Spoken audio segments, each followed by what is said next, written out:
ہماری نمازیں اللہ کے لیے ہوتی ہے، موت سے ڈر کے نہیں کہ تمہارے دل میں یہ خیال بھی نہ آ جائے اس لیے میں نے اپنی نماز چھوٹی کر دی، اب آؤ جسم کے ٹکڑے کر دینا، یہ کہنا تھا جسم کے ٹکڑے کر کے چھوڑ دیا۔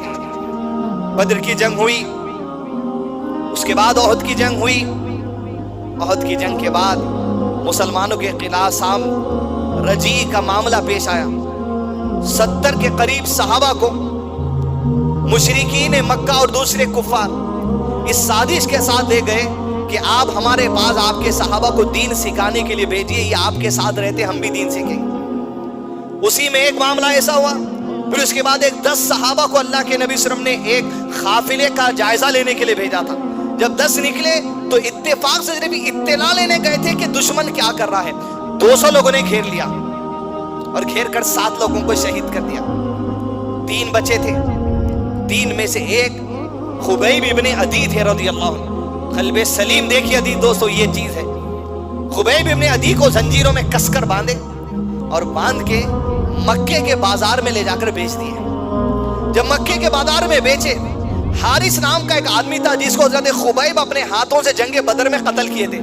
حارث کے بیٹے اپنے باپ کا بدلہ لینے کے لیے حضرت خبیب کو پیسے دے کے خریدے، گھر کے باہر لا کے زنجیروں میں جکڑ کے رکھ دیے اور رکھ کر یہ فیصلہ لیا گیا کہ اب خبیب ہم تجھ سے ہمارے باپ کے قتل کا بدلہ لیں گے، اور طریقہ یہ ہوگا زنجیروں میں باندھے رکھتے ہوئے تیرے جسم کے ٹکڑے کرنے والے۔ 3 دن پہلے اطلاع دے دی گئی اور خبیب زنجیروں سے باندھے ہوئے ہیں۔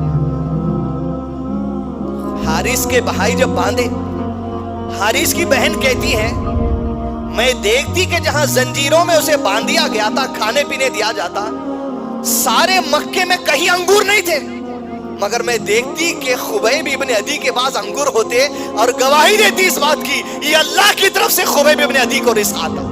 کیسے آتا وہ کہتی میں نہیں جانتا۔ حدیث صحیح ہے، علماء نے کرام نے اسے کہا۔ پھر خبیب ابن عدی کو موت کا دن مقرر کیا گیا اور کہا گیا خبیب چند لمحوں میں تیرے جسم کے ٹکڑے ہونے والے پیسز کر کے چھوڑ دیں گے۔ حضرت خبیب کہتے ہیں ابن عدی رضی اللہ عنہ ایک خواہش ہے آخری مرنے والے کی۔ کہا خبیب کیا ہے؟ جو ہے اگر ہمارے بس میں ہوگا تو کر لیں گے۔ کہا بس 2 رکعت نماز پڑھنے کی اجازت دو۔ زنجیریں کھولی گئی، 2 رکعت نماز اپنی زندگی کے آخری، الا بقلب سلیم، جو قلب سلیم لے کر آیا اپنی زندگی کے آخری لمحے اپنے رب کے سامنے سجود، رکوع، اخلاص، گر گرانا، مغفرت، عاجزی کے ذریعے اللہ کے پاس جو سے ملاقات کی تیاری کر رہا ہے۔ 2 رکعت نماز ادا کی اور پھر مختصر نماز پڑھ لی اور سلام پھیر دیے۔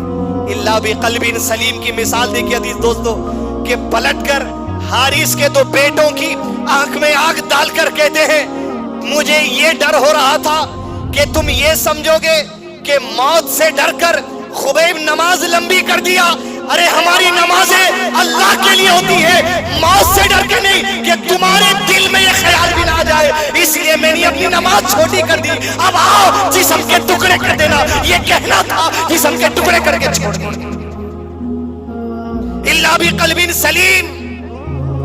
ارے دشمن کے دلوں میں بھی ہمارے اعمال، ہمارے عبادات، ہمارے عقائد، ہمارے معاملات، ہمارے اخلاق کے بارے میں یہ کیفیت بھی نہیں دینا چاہتے تھے صحابہ۔ ارے یہ دکھاوے کی نماز پڑھنے والا ہے، الا بقلب سلیم۔ ارے وہ آخری نماز خبیب کی اخلاص سے لبریز، الا بقلب سلیم۔ دشمن کو بھی کیفیت نہیں ہوتی۔ میری نماز کا میں جائزہ لوں، جہاں الا بقلب سلیم کہا گیا اس سے پہلے کیا کہا گیا؟ مالوں ولا بنون، تمہاری اولاد، تمہاری مال، میرے سجدے میں میری تجارت غالب، میرے رکوع میں میری تجارت غالب، میرے اذکار میں میرے گھر کی خواہشیں غالب، کاروبار میں تو کاروبار میں جھومے، نماز میں بھی پھر میرا کاروبار غالب آ گیا۔ تو الا بقلب سلیم کے درجے کو ہم کیسے پہنچے؟ عزیز دوستو یہ دلوں کی صفت میں سے ایک صفت ہے الا